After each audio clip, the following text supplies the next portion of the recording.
There is one Minnesota family who can finally honor the sacrifices of a loved one lost decades ago. That's because 74 years after a Duluth Marine was lost in battle, he is finally coming home.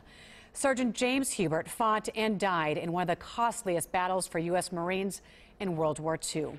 But after he was killed in the Battle of Tarawa, his remains were buried in an unknown cemetery. Now, as Bill Hudson shows us, his family will finally give James the full military honors he deserves.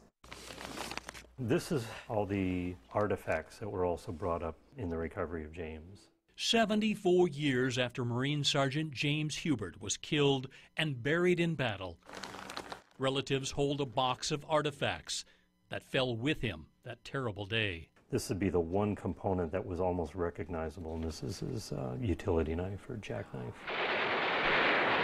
Jay Hagan's uncle was killed November 21, 1943, in the bloody battle for Tarawa. We fight our way onto the beach. The first major U.S. offensive and a turning point to secure the Pacific Islands from the Japanese. And then when he was killed in '43, I was only 2 years old. Mary Hagan never knew her big brother, only the medals and this Purple Heart passed on to her parents. And I remember when that came, and she just really fell apart. Her parents then died never knowing where their son was buried.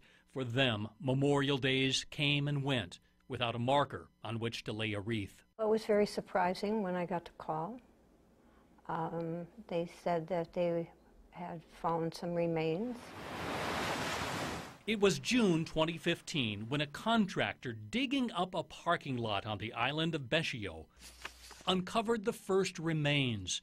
Turned out to be Tarawa's lost cemetery, where 40 U.S. Marines were buried after battle. And the list goes of 24 servicemen. And then the last line says, and 16 unknowns. He was one of them.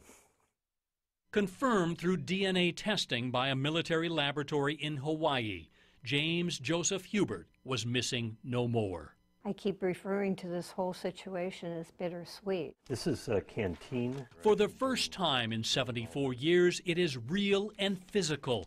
Among her brother's personal items, the dog tag that hung around his neck. I was kind of choked up, to say the least.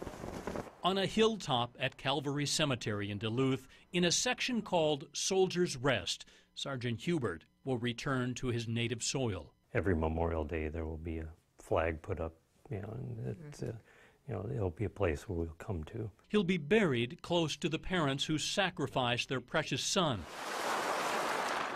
only to never see him come home. We walk by the POW MIA flag every day, and this is an MIA. This is a return. This is a success story. It has to be told. It should be told. These are the Marines who took Tarawa.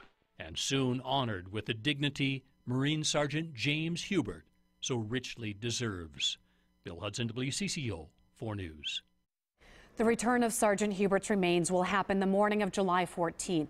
Twin Cities veterans groups will have a few hours to pay respects at Fort Snelling National Cemetery. A military motorcade will then take him to Duluth for his burial later that day.